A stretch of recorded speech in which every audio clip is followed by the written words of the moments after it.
There is a creator. A question that sounds seemingly simple. You have heard it many times, in classrooms, in books, in conversations about God, about faith, about the meaning of the universe, and most people choose an answer very quickly. They believe in it, and that's it. It brings a feeling of certainty. It makes the world easier to understand, and they think that is enough, but it is not. I want to start with something we rarely say with real honesty about these questions.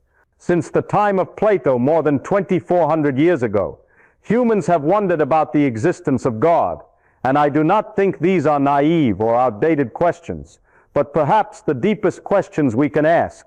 But what makes me wonder is not the questions themselves, but the way we answer them too quickly, as if a single belief is enough. I have the feeling that many people are using the wrong tools to solve a huge problem, and if the tool is wrong, then no matter how correct the question is, the answer will be very far off. I want you to pause for a moment and really think about the questions we are talking about.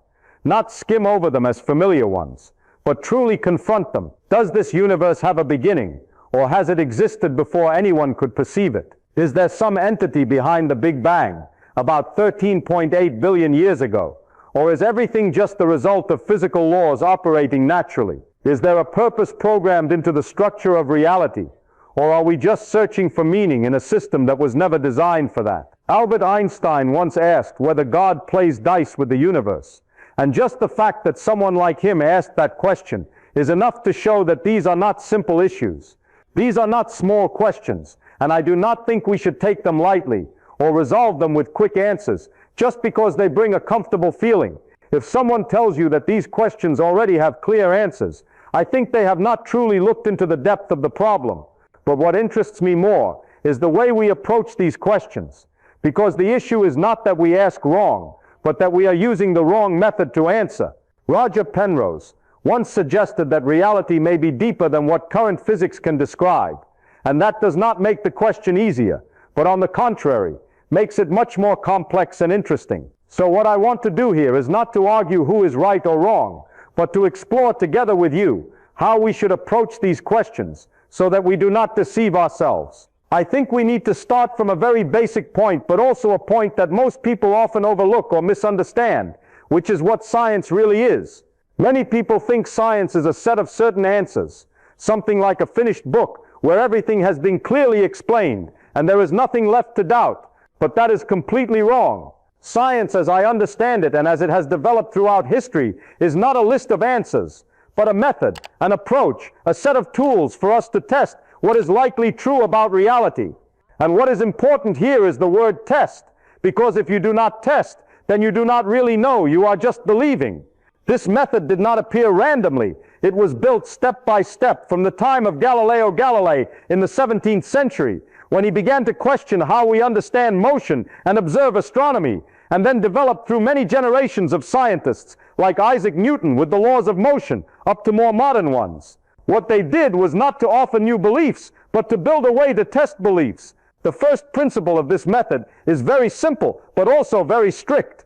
Any claim about the physical world must be capable of being tested by observation. That means you must be able to design an experiment or some observation to see whether that claim matches reality or not. If you cannot do that, if there is no way to test it, then you have no way to know if it is true or false, and then it no longer belongs to science.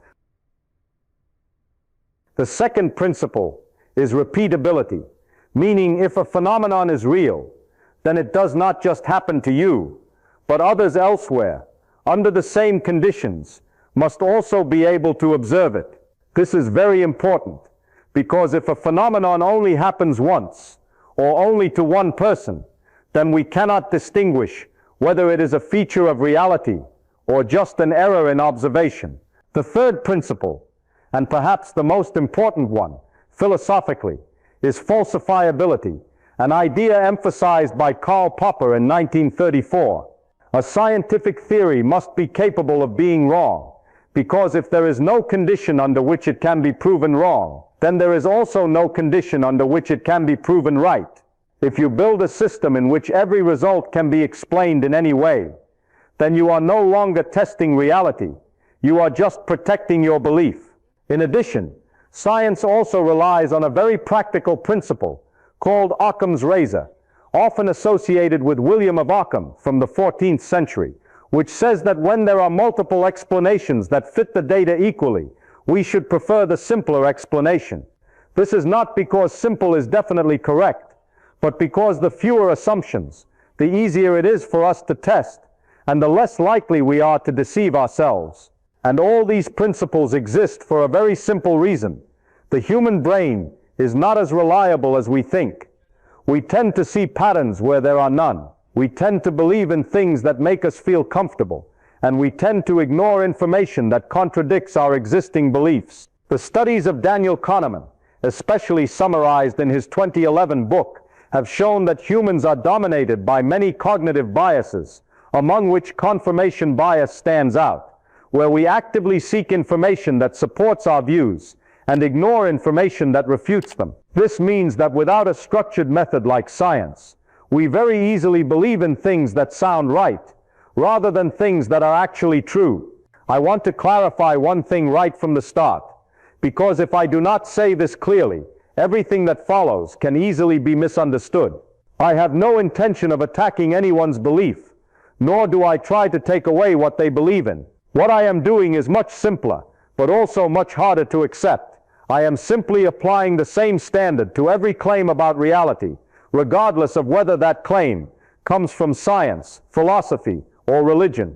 If a claim is about the physical world, about how the universe works, about what really happens out there, then I think the minimum we can ask is that it must be capable of being tested by observation. Because if there is no way to test it, then we have no way to distinguish between whether it is true or simply sounds reasonable. And this is not a new standard, nor is it a harsh standard.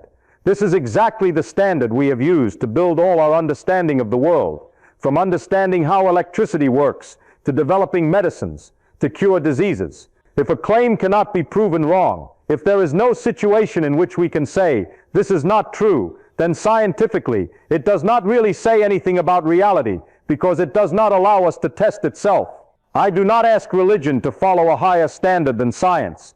I only ask it to follow the same standard that we have accepted in physics, in chemistry, in biology, and in every field where we really want to know what is true. Because if we start lowering the standard when a claim becomes emotionally important, if we say that in this case we do not need clear evidence, then we have opened a very dangerous door. Because then we no longer have any way to distinguish between truth and belief. And anything can be considered true as long as enough people believe in it or feel it is reasonable. One of the most common arguments I hear when talking about God and the origin of the universe is the argument about fine-tuning, or what people call fine-tuning. And I have to admit that this is not a weak argument, at least on its surface. When you first encounter this idea, it almost has a very strong appeal, because it does not rely on vague emotions, but on specific numbers, real physical quantities that have actually been measured. The fundamental constants of the universe, the numbers that determine how gravity works, how particles interact, how space and time expand, all have extremely precise values. And what is remarkable is that if you change these values just a little, not even a big change, but just a very small deviation, then the entire structure of the universe would change in a completely different way. For example, the cosmological constant, a quantity directly related to dark energy and the expansion rate of the universe, is estimated to be around 10 men to 1 squared in Planck units, a number so small that if you wrote it out in full, it would be a long string of zeros that is almost unimaginable. And what is important is not just that its value is small, but that it has to have exactly that value, because if it were a little larger, the universe would expand too quickly. Matter particles would never have the chance to clump together to form galaxies, stars, or any complex structures. If it were a little smaller, gravity would become dominant, and the universe might collapse into itself before any stable structures could form. And this is not a single case, but a pattern that repeats with many other constants, such as the gravitational constant, the charge of the electron, or the mass ratio between the proton and the electron, all of which must lie within a very narrow range of values to allow the existence of what we call a structured universe. When you look at all of these things at once, when you put all those numbers next to each other, you begin to have a very strong feeling that this universe does not seem like a random result, but rather like a system that has been tuned very precisely to allow life to emerge. And from that feeling, many people arrive at a conclusion that sounds very natural. If everything has to be this precise, then perhaps there is some form of design behind it, some form of intelligence that has set the initial parameters of the universe. I understand why that conclusion is appealing, because it provides a simple explanation for a complex problem, and it also fits with our intuition that complex systems often have purposeful causes. But this is where I think we need to slow down a bit, because the fact that an argument sounds reasonable does not mean it is correct. And what is even more important is that we should not dismiss this argument lightly, because if we do that, we are not really testing it. We are just avoiding it. What I want to do is look more closely at how this argument works, not just at the level of the numbers, but at the logic behind it.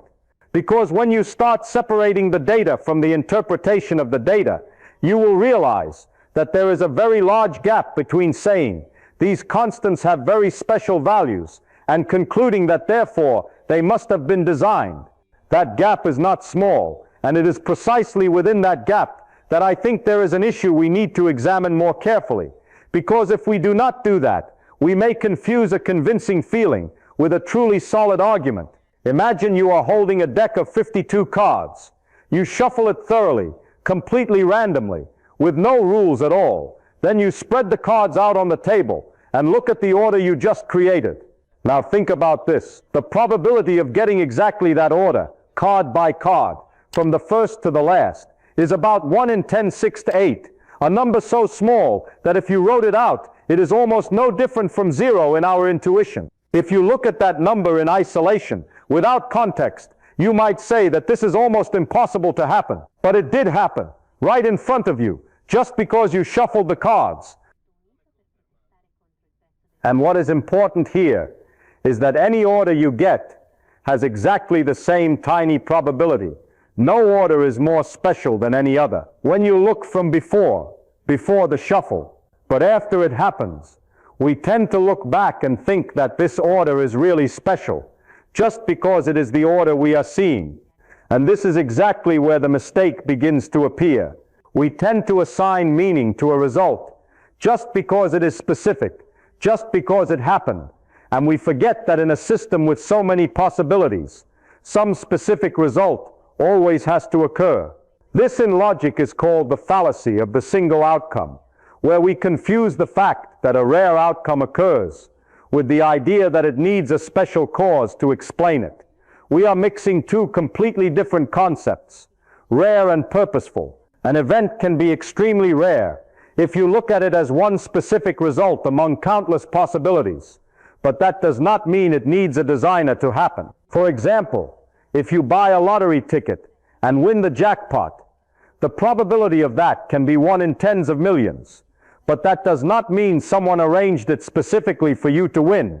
It just means that someone had to win, and by chance it was you.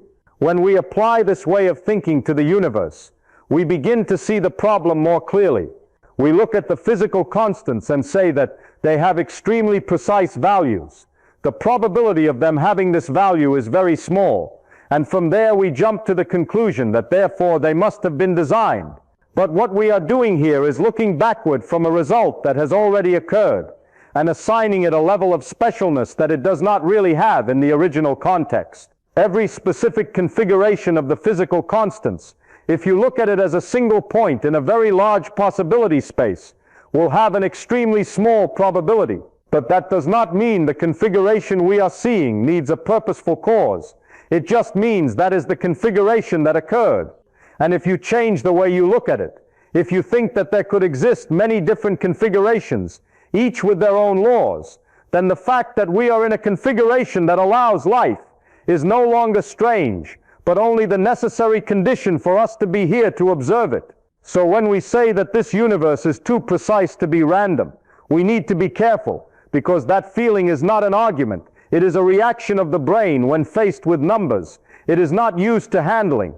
And if we do not separate intuition from logic, we will very easily be convinced by arguments that sound strong, but in reality are based on a very basic confusion about probability. Now let's look at this issue in a different way, a way that at first sounds simple, but when you really think about it carefully, it completely changes how you understand the fine-tuning argument.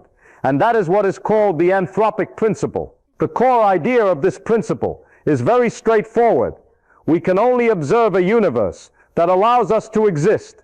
It sounds so obvious that it is almost meaningless, but precisely because it is obvious, we often overlook it. If the universe did not allow life, if the physical conditions were not suitable for creating complex atoms, stars, planets, and ultimately biology, then there would be no one there to ask questions about it.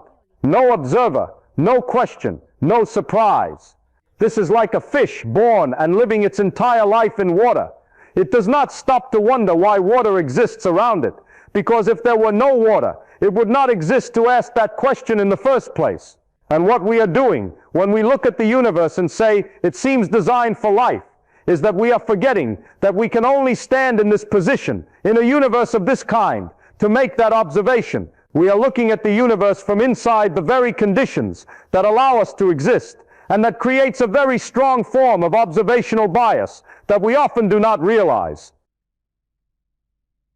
We do not have access to other universes, other configurations of the physical constants where life cannot emerge, because in those universes there would be no observers to record their existence. So when we say that this universe fits life in an astonishing way, that does not necessarily mean it is unusual.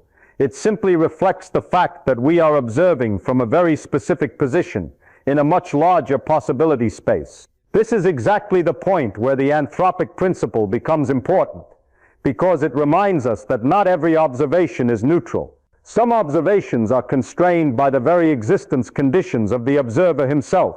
If you think about this long enough, you will see that the question, why is the universe suitable for life, can be reversed into, if the universe were not suitable for life, would there be anyone there to realize it? And the answer is no.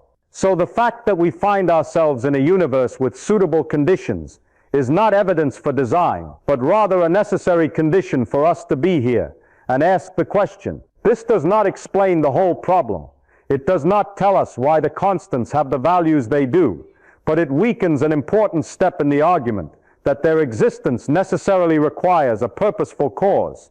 It shows that there is a selection effect in the very act of our observing, and if we do not take that factor into account, we can very easily fall into a conclusion that sounds reasonable, but is actually based on a limited perspective. And once you realize this, the fine-tuning argument no longer feels as compelling as it did at first. It becomes a more open question, more complex, and requires more thought rather than a quick conclusion. Another way to understand the fine-tuning problem, and also one of the most debated ideas in modern physics, is the concept of the multiverse. This idea does not come from somewhere in philosophy, but originates from very specific physical models, especially the cosmic inflation theory, proposed by Alan Guth. In this model, the early universe did not just expand, but expanded extremely rapidly in a very short period. And that process may not have happened only once, but may have happened repeatedly in different regions of space. The result is that instead of just one single universe, we may have many bubble universes, each forming with different initial conditions. If this is correct, then the physical constants we are observing may not be unique, but only one choice in a very large set of possibilities. This becomes even more interesting when you combine it with some versions of string theory, where it is estimated that there may exist about 10,500 different configurations of the fundamental constants, a number so large that it exceeds all our ordinary intuition. In such a picture, it is no longer surprising that some universes among them have conditions suitable for the formation of complex structures and life. And if there are many universes with different configurations, then the fact that at least some of them have suitable conditions is not strange, but almost inevitable. And of course, if you ask why we find ourselves in a universe like this, the answer becomes very simple, because if not, we would not be here to ask that question. This connects directly to the anthropic principle we just discussed, but places it in a broader context, where many possibilities actually exist. However, I also need to make it clear that the multiverse idea is not a final answer, and it is not accepted by everyone. Roger Penrose, one of the leading theoretical physicists, has expressed skepticism towards some versions of the multiverse, especially those based on the existence of countless universes that we cannot observe directly. But what is interesting is that even when he does not fully support this idea, he still acknowledges that the fine-tuning problem is a very deep one, and there is no simple explanation yet. That shows that even at the highest level of theoretical physics, where the smartest people are working with the most advanced models, there is still no definitive answer. And I think that is more important than any specific conclusion, because it reminds us that we are still in the process of exploration. What matters here is not that we already have a complete answer, but that we have natural approaches, testable models, ways of thinking that do not need to rely on supernatural assumptions to explain what we observe. And that, for me, is the key point. We have paths to continue investigating, and we have not reached the point where we must stop and say this is the final explanation. One of the views I often hear when talking about the origin of the world is the idea that the earth is only about 6,000 years old, a number often derived from a literal reading of the Bible and the genealogies recorded in it. And I want to make it clear right from the start that I am not bringing this up to mock or belittle anyone's belief, but only to place it next to what we can measure and test. When we look at the geological data, we see a completely different picture, a picture that does not rely on deduction, but on specific, repeatable, and consistent measurements across many different methods. Scientists have used radiometric dating methods, especially the uranium-lead method, to determine the age of the oldest rocks on Earth, and the result they obtained is not thousands of years, but about 4.5 billion years. What is remarkable is not only that this number is much larger, but that it is independently confirmed by many different methods, from potassium-argon to rubidium-strontium, and all converge on the same time range. That shows we are not just relying on a single measurement, but on a network of mutually supporting evidence. In addition, when we look at the geological layers, we see rock strata stacked over time, each layer bearing traces of different environmental conditions, from shallow seas to deserts, from volcanic activity to ice ages. These layers not only show change, but show that the change took place over a very long period, with processes such as erosion, deposition, and metamorphism occurring according to laws that we can observe today. If the Earth were only a few thousand years old and created in a single instant, we would not expect to see such a complex and consistent structure in its geology. We would also not expect to see fossils of simpler organisms in deeper layers and more complex organisms in layers closer to the surface, a pattern observed globally and consistent with the theory of evolution. What is important here is not whether this belief is right or wrong, but when we place the two explanations side by side, one based on text and one based on testable data, then we need to apply the same standard we talked about earlier. If an explanation does not fit with what we can measure and observe, then at least we must acknowledge that it does not describe the physical world in the way science understands. And that does not mean it has no value in other areas, such as ethics or culture. But when we talk about the age of the Earth, about its structure, about its history, then we are talking about a physical issue. And in such issues, empirical data must be the final reference point. So what I am doing here is not denying belief, but asking the question, if we have two models explaining the same phenomenon, one model that fits all the data we can test, and one model that does not fit, then which model should we choose if our goal is to understand the world as it actually operates? And I think the answer to that question does not depend on personal belief, but on whether we are willing to follow the data all the way. If we continue to apply that same standard to the question of life, we arrive at one of the most strongly verified theories in all of modern science, which is evolution. This theory was proposed by Charles Darwin in 1859 in the book On the Origin of Species. And what is important is not that Darwin believed in evolution, but that he provided a specific mechanism, natural selection, that can be tested by observation. Since then, for more than 150 years, the body of evidence accumulated for evolution has not only grown, but has become extremely detailed, to the point where we not only see that species change over time, but we understand how they change. A very prominent example is the Tiktaalik fossil, discovered in 2004 in Canada, a creature with intermediate features between fish and four-legged land animals, with fins that have structures similar to limbs, clearly showing a transitional step in evolutionary history. This was not a random discovery, but one that was predicted in advance based on the theory, and then found exactly in the geological layer that scientists had predicted. But the evidence does not stop at fossils. When we look at DNA, we see an astonishing level of similarity between species, especially between humans and chimpanzees, with about 98–99% of the DNA sequences being the same. This is not simply similar, but similar in a very specific way, with the same genes, the same structures, and even the same errors. One of the strongest pieces of evidence for common ancestry is the existence of endogenous retroviruses, segments of DNA that originate from ancient viruses and have been integrated into the genome of organisms.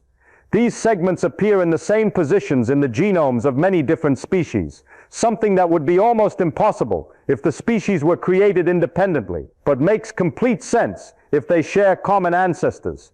In addition, evolution is not just a story about the past. It is a process that we can observe directly in the present. A clear example is antibiotic-resistant bacteria, where bacterial populations change rapidly under selection pressure, developing the ability to survive drugs that could previously destroy them. This is not speculation, but a phenomenon recorded daily in medicine. When you put all this evidence together, from fossils, genetics, molecular biology, to experimental observation, you are no longer facing a hypothesis in the ordinary sense, but a theoretical framework capable of explaining and predicting a large amount of data. And most importantly, all of this follows the principles we have set out. It can be tested, it can be repeated, and it can be falsified if the data does not fit. That means, when we talk about the origin and diversity of life, we do not need to resort to a supernatural explanation to fill in the gaps, because we already have a natural explanation that is detailed and consistent with what we observe. And that does not make the world any less wonderful. On the contrary, it shows that simple processes, repeated over millions of years, can create a level of complexity that our intuition can hardly imagine. One of the more sophisticated versions of the argument against evolution is what is called intelligent design, especially the idea of irreducible complexity. And I think we should examine it seriously, rather than dismiss it immediately. This argument says that there are some biological structures so complex that they cannot form through small, gradual steps, because if any part is missing, the entire system will not function, and therefore they must have been created complete from the beginning. A commonly given example is the bacterial flagellum, a structure like a tiny motor that allows bacteria to move, with many components working together precisely to create rotary motion. When you look at it for the first time, it is easy to understand why people feel it looks more like a designed machine than a product of natural processes. But the problem with this argument is not that it raises a question, but that it assumes that if we cannot immediately imagine the intermediate steps, then those steps do not exist. When biologists began to study it in more detail, they discovered that many components of the flagellum actually have separate functions in other systems. For example, the protein secretion system in bacteria, where similar parts are used to transport material across the cell membrane.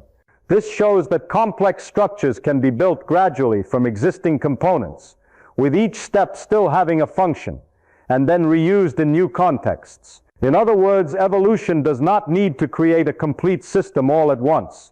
It can co-opt what already exists and modify it over time. The second problem with intelligent design is that it does not actually provide a testable mechanism. It says that some things look designed, but it does not provide a method to predict or test that in reality. This became clear in the Kitzmiller v. Dover case in 2005 in the United States, where the question was whether intelligent design could be taught as a scientific theory.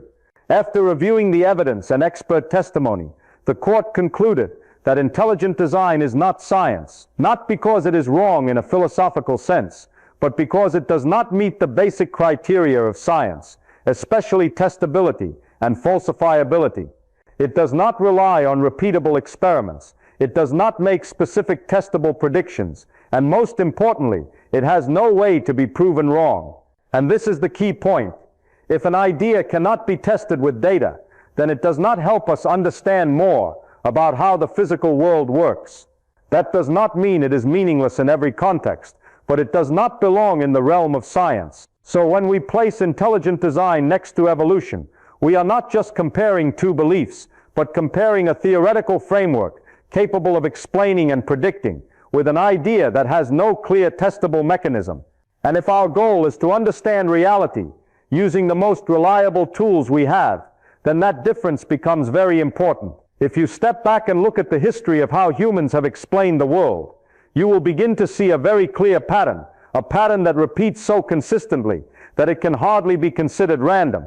In the past, when humans saw lightning strike from the sky, they had no concept of electricity or electric charge, so they explained it with what they had available in their minds. And one of the most common stories was that lightning was the weapon of gods like Zeus.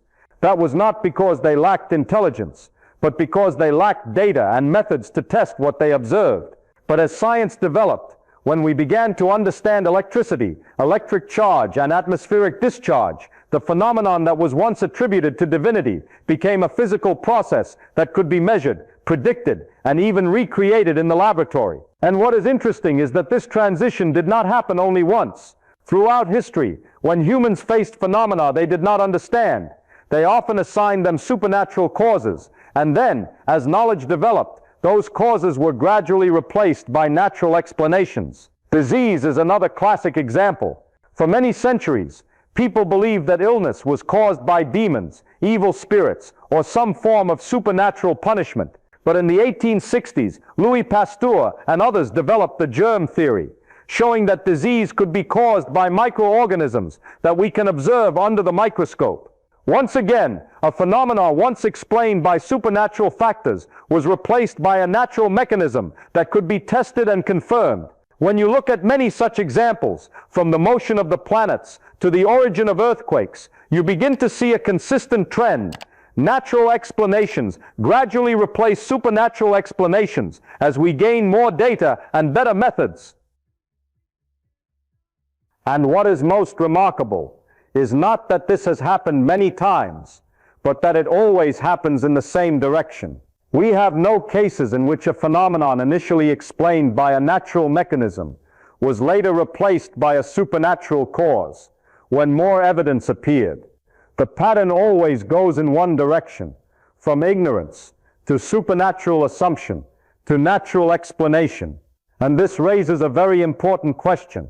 If in the past, every time we did not understand something, we tended to assign it a supernatural cause, and then those causes were all replaced when we understood better, then are we repeating the same mistake when we apply supernatural explanations to the questions we have not solved today?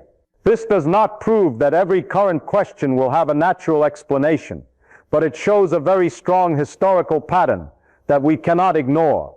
If an approach has repeatedly failed to explain reality when more data became available, then at least we should be cautious about continuing to use it. And when you look at this from the perspective of the scientific method we discussed earlier, you begin to see that this is not just a philosophical issue, but an issue about how we learn from our own history.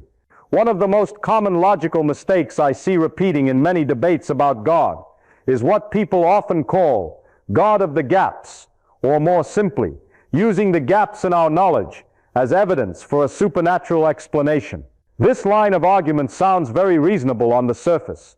When we do not know something, when we do not have a clear explanation for a phenomenon, we tend to say that is because of God, as if the gap in understanding is exactly the place to put an ultimate cause. But if you pause and think a little more carefully, you will realize that this is not an explanation, but only a way of naming our lack of understanding. When we say we do not know this, therefore God did it, we are not really providing any additional information about how that phenomenon occurred. We are simply replacing an open question with an untestable answer. And this becomes especially important when you look at the history of science.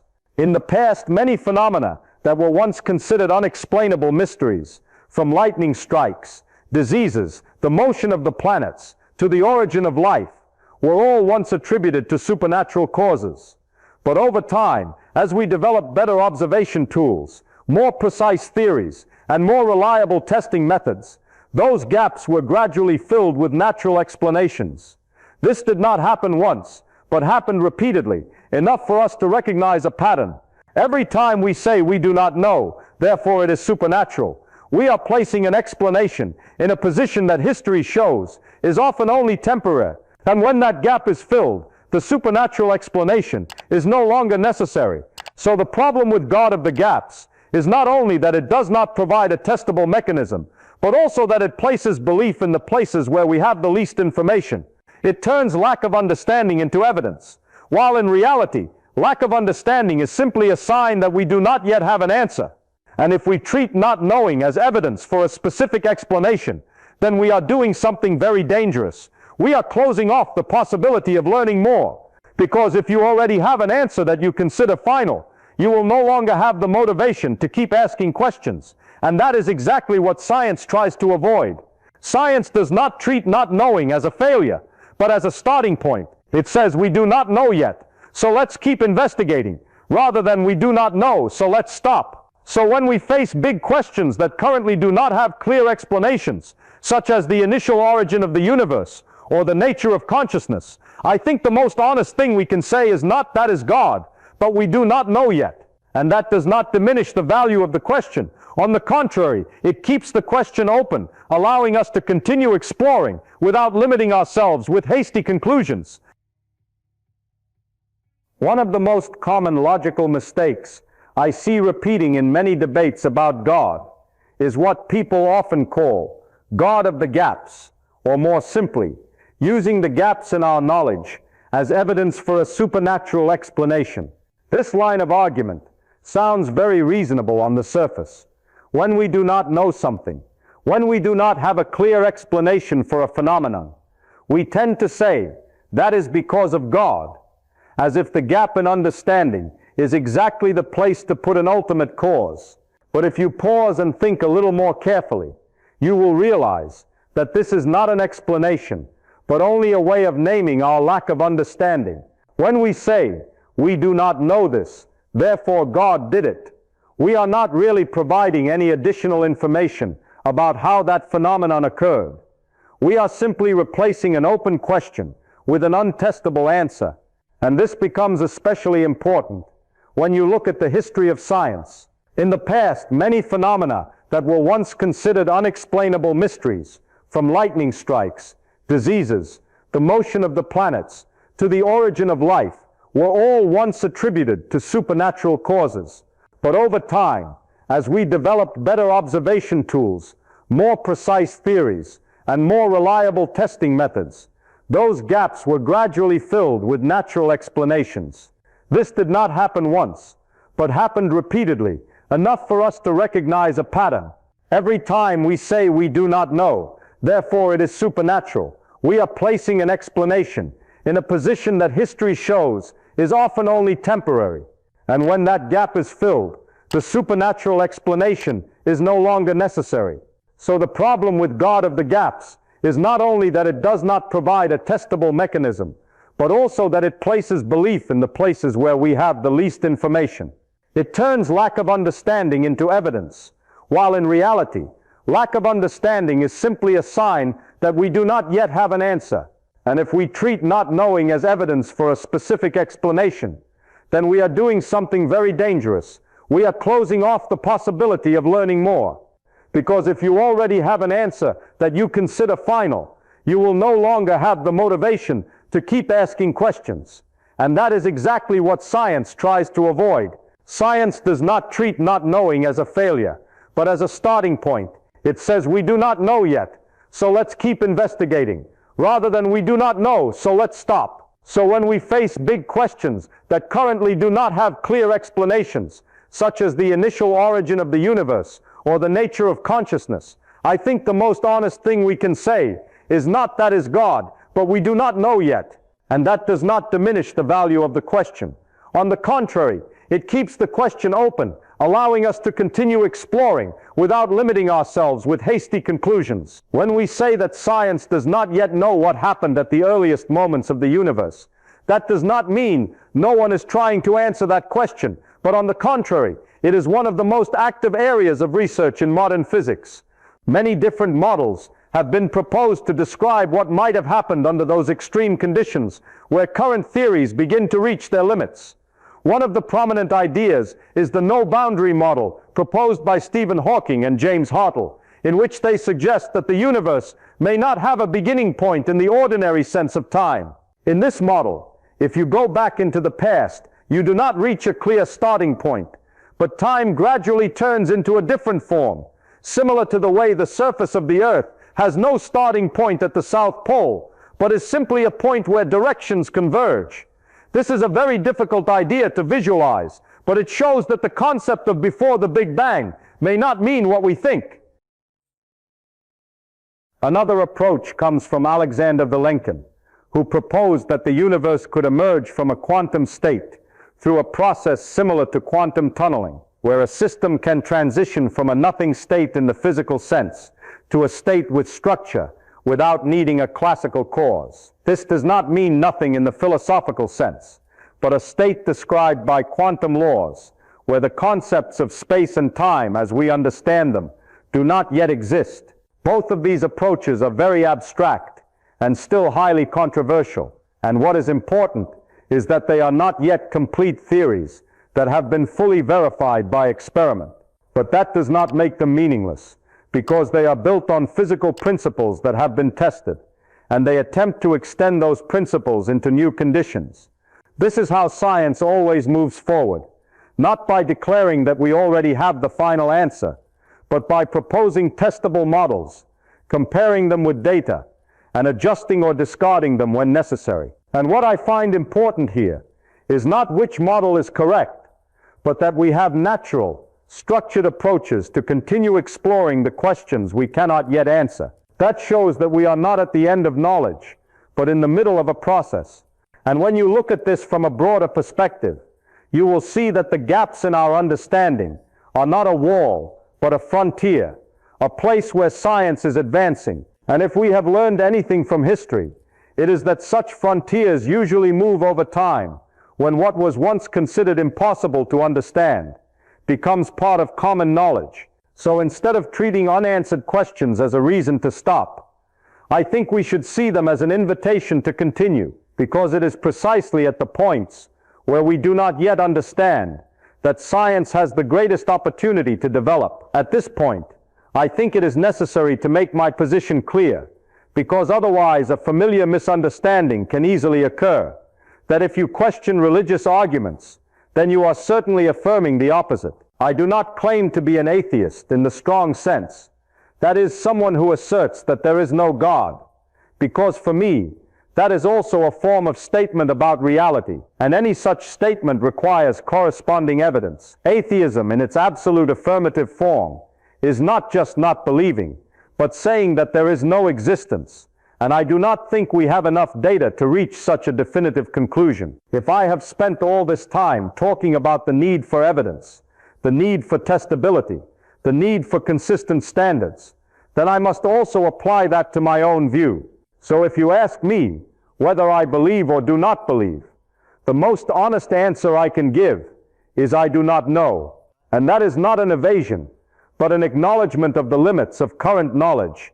I consider myself an agnostic, not in the passive sense, but in the active sense, meaning I accept that there are questions for which we currently do not have enough information to answer with certainty, and instead of filling that gap with belief or denial, I choose to keep it open. Many people feel uncomfortable with the answer, I do not know, because it does not bring certainty.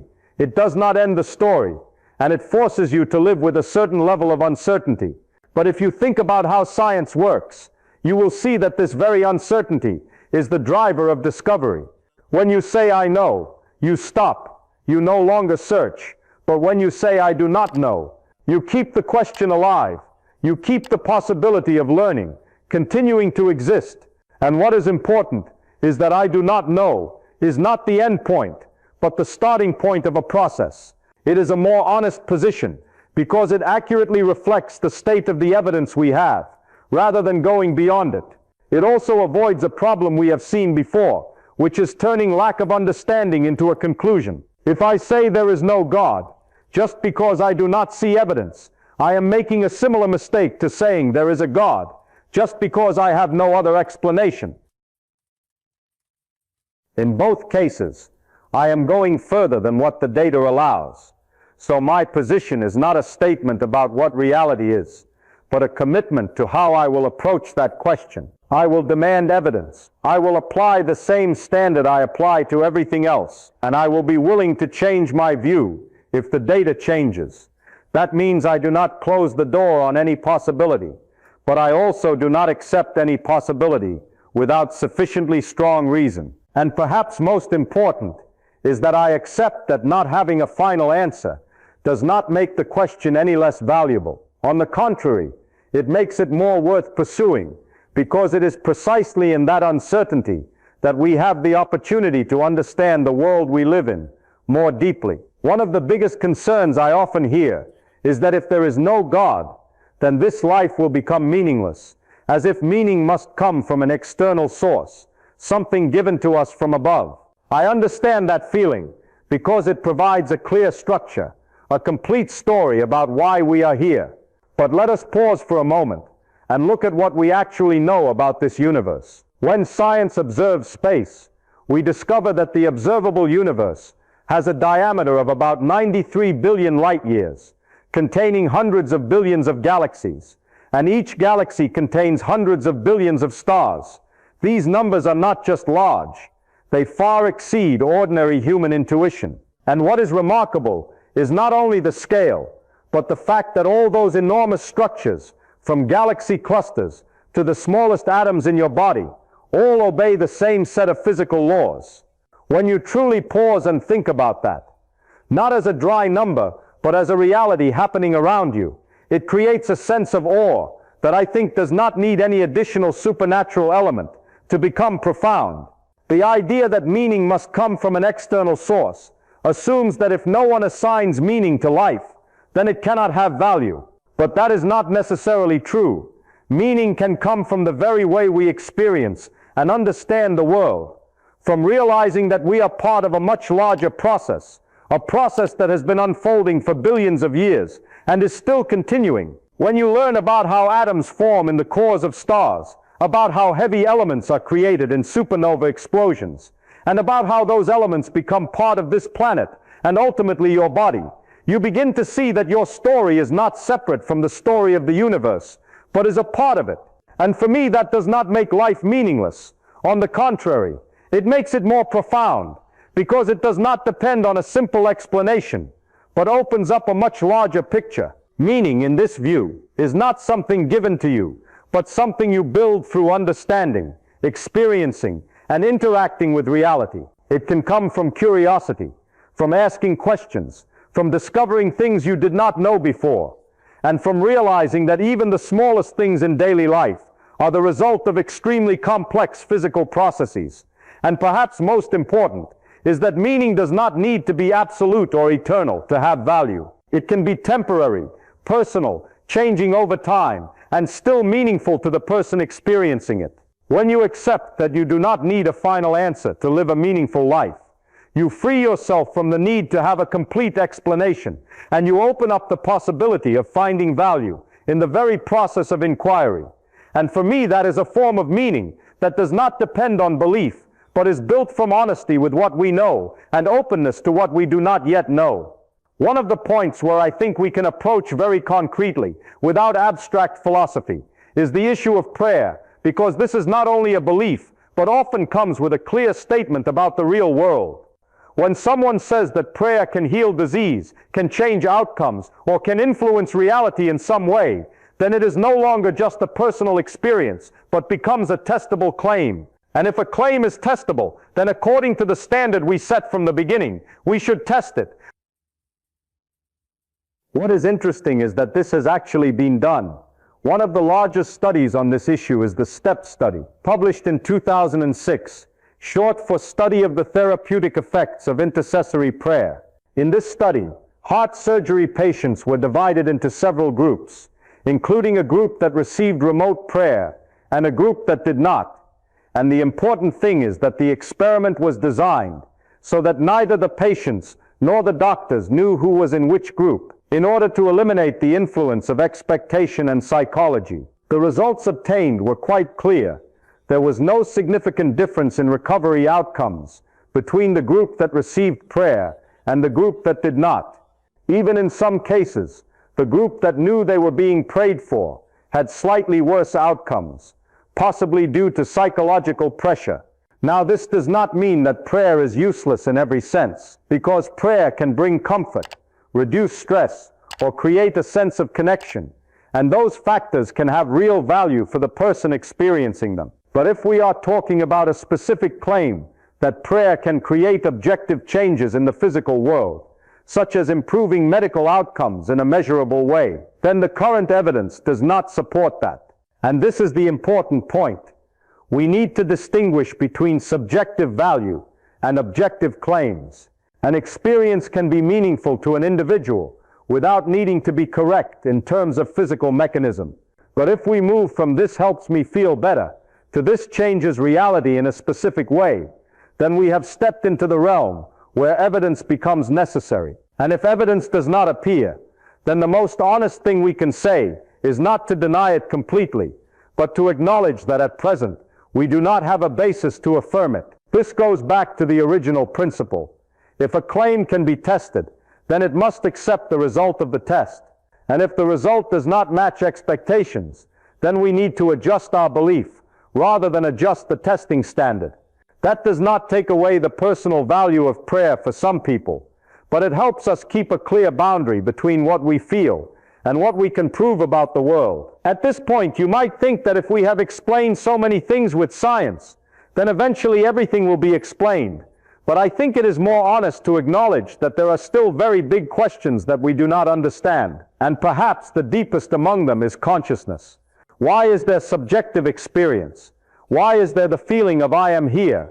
And how do physical processes in the brain create what we call awareness? These are questions that science currently does not have a complete answer for. And it is precisely in this field that you begin to see interesting, sometimes controversial ideas emerging from leading scientists.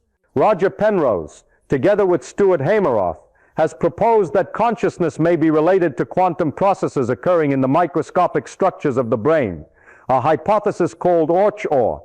This idea suggests that phenomena in quantum mechanics that we do not yet understand well may play a role in creating conscious experience, rather than it being only the result of classical interactions between neurons. This is a very bold idea, and also one that is strongly controversial, because many scientists argue that the brain is a system that is too noisy for subtle quantum effects to persist long enough to matter. So far, there is no clear experimental evidence confirming this hypothesis, and it remains on the boundary between physics, biology, and philosophy. But what is important here is not whether Penrose is right or wrong, but the fact that even in science, we are still facing questions that current models cannot fully explain. This shows that reality may be much deeper than what we currently understand, and that the tools we have, however powerful, still have limits. And this is a very interesting point, because it creates a balance. On one hand, we have seen that many supernatural arguments do not hold up when examined against data and scientific methods. But on the other hand, we must also acknowledge that science has not finished its work, and there may still be a great deal that we have not discovered. That means we should not rush to fill the gaps with firm conclusions, whether in the religious direction or in the direction of complete denial. Instead, we need to maintain an open but disciplined attitude, ready to accept what the data shows, and also ready to say, we do not know yet, when the data is not sufficient. And perhaps it is right at this point that you begin to see that the goal is not to have a final answer immediately, but to continue digging deeper into the questions. Because every time we understand a little more, we also realize that there is still much more to explore. And for me, that is not a weakness of science, but its strength. By now, we have gone through quite a few different arguments about the existence of God, from fine-tuning intelligent design to the gaps in scientific understanding. And what I want you to see is not a simple conclusion of right or wrong, but how those arguments hold up when we apply the same standard we use for every other field. When we do that consistently, many of these arguments begin to lose their initial power, not because they are meaningless, but because they do not meet the criteria we have accepted as necessary to understand the physical world. But that does not mean we have solved the problem, or that every question now has an answer. In reality, if you look back at this entire journey, you will see one thing very clearly. Every time we understand a little more, we simultaneously open up many new questions. And that is not a failure, but the nature of exploration. I think the most important thing we can take away from all of this is not a specific belief, but an attitude, a commitment to intellectual honesty. That means we do not accept an answer just because it makes us feel comfortable, and we also do not reject an idea just because it challenges our beliefs. It means we are willing to follow the data all the way, even when it leads us to places we did not expect. And it also means we are willing to say, I do not know, when that is the correct answer, because in science, I do not know is not the end of the conversation, but the beginning of a better question. When you look at the universe with everything we have discovered, from its scale stretching about 93 billion light years, to the simple but powerful laws that govern everything, from fundamental particles to galaxies, you begin to realize that this reality is already wondrous enough in its own way.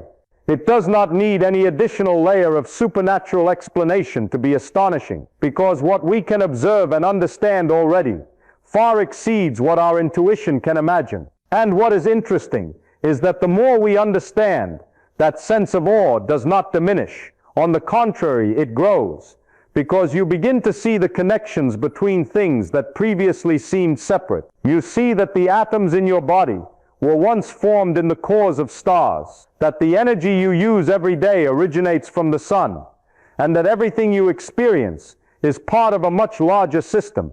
And perhaps that is the point I want to leave with you. Not a closed conclusion, but an open question. Do you want a comfortable answer? Or do you want an honest answer? Do you want a world where everything has already been explained?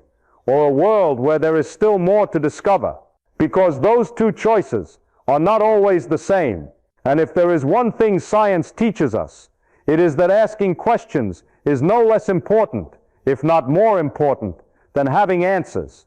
So perhaps the best thing we can do is not to end this conversation with a firm conclusion, but to continue it, to keep asking questions, to keep testing what we think we know, and to accept that reality may always be a little deeper than what we currently understand. And for me, that is precisely what makes this journey worthwhile. If you find that this approach makes you think differently, please subscribe to the channel so we can continue exploring even deeper questions together. Thank you for watching, and I will see you in the next journeys.